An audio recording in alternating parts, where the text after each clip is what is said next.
Why can't airlines make a profit from ticket sales? The answer is straightforward. It's structural thin margins. Global airlines' net profit margins fluctuate by year, but tend to fall in the single digits. IATA's 2024 forecast puts net profit per passenger at roughly $6. The profit from a single cup of coffee. Why does this matter? This slide explains everything. The thin margin structure of ticket sales. Profitability varies significantly by route, but ticket margins tend to be razor thin. Fuel is the primary cost, and price increases severely compress profits. The explosive growth of ancillary service revenue. Baggage fees, seat selection, in-flight meals, and priority boarding have relatively low additional costs and tend to yield higher margins. For many airlines, these have become the lifeline to profitability. The massive revenue from mileage programs. Delta alone earns roughly $6.8 billion annually from card companies. Airlines sell miles to partner credit card companies, generating enormous revenue. This revenue diversification is confirmed through IATA data, company financial statements, and U.S. Department of Transportation statistics. This isn't speculation. This is analysis backed by financial data. And this is comprehensible. Look at the financial statements. Follow the revenue structure. Now you can understand the truth about airlines. Today, let me show you that data. So let's examine the reality of ticket sales.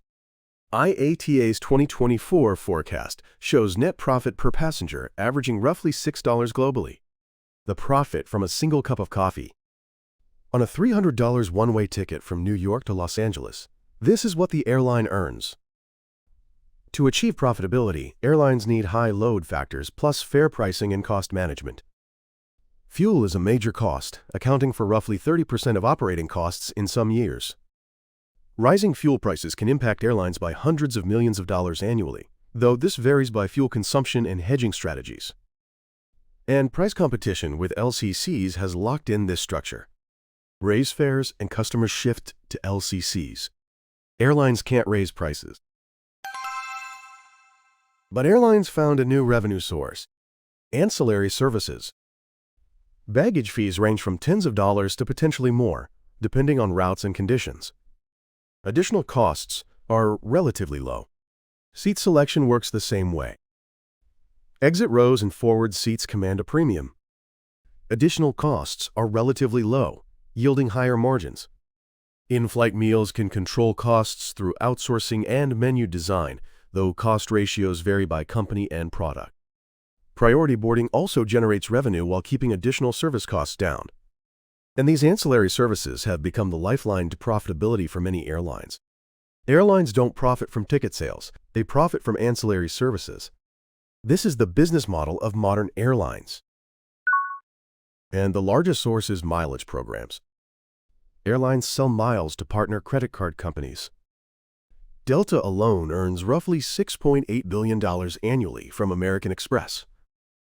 Every dollar a customer spends on the card earns miles.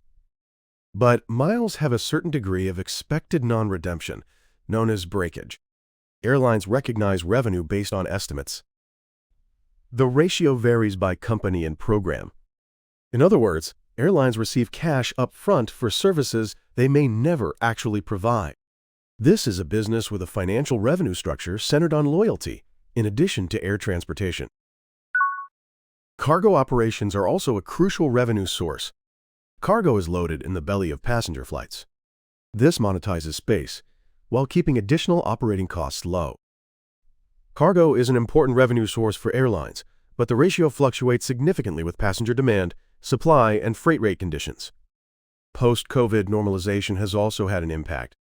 Still, driven by e-commerce, IATA forecasts stable growth of 4% to 5% annually. During COVID, passenger demand vanished, but cargo demand surged.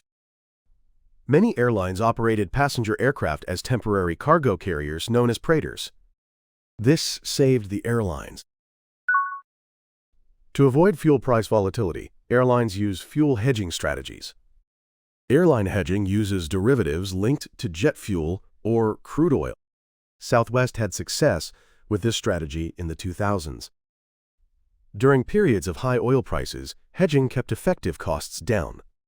They realized significant profits. But this is a double-edged sword. From 2014 to 2015, oil prices plummeted. Southwest had to continue buying fuel locked in at high prices. They posted losses. If you misjudge the forecast, you face massive losses. Hedging strategy is also gambling. When you integrate all of this, the picture of airlines becomes clear.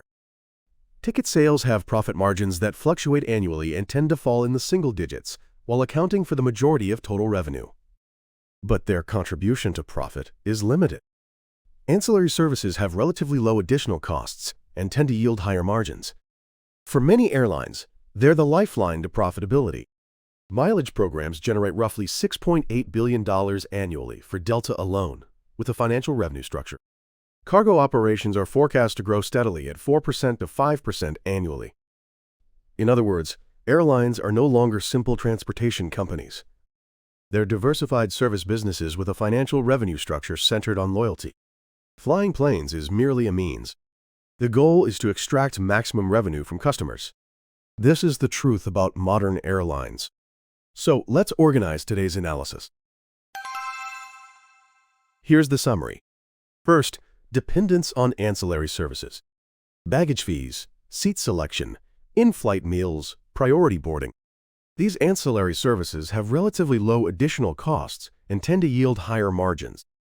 For many airlines, they've become the lifeline to profitability. However, in the U.S., regulations on these hidden fees are being strengthened, forcing airlines to adapt. Second, the shift to a financial revenue structure. Airlines sell miles to partner credit card companies, earning massive amounts. Delta alone earns roughly $6.8 billion annually from card companies. Expected non-redemption, known as breakage, occurs to a certain degree, and airlines recognize revenue based on estimates. Third, cargo operations and fuel hedging strategy. Cargo, driven by e-commerce growth, is forecast by IATA to grow steadily at 4% to 5% annually. Fuel hedging generates profit when successful, but is a double-edged sword that can lead to massive losses if forecasts are wrong. If you buy an airline ticket, check a bag, select a seat, and order in-flight meals, you're the airline's biggest profit source. Airlines can't survive just by flying planes. Let me know your thoughts in the comments. Thanks for watching. Understanding the revenue structure of the airline industry is understanding the essence of all business. This channel analyzes global industries from economic and strategic perspectives. Subscribe to the channel and join me next time to explore the truth about business. I'll see you in the next deep dive.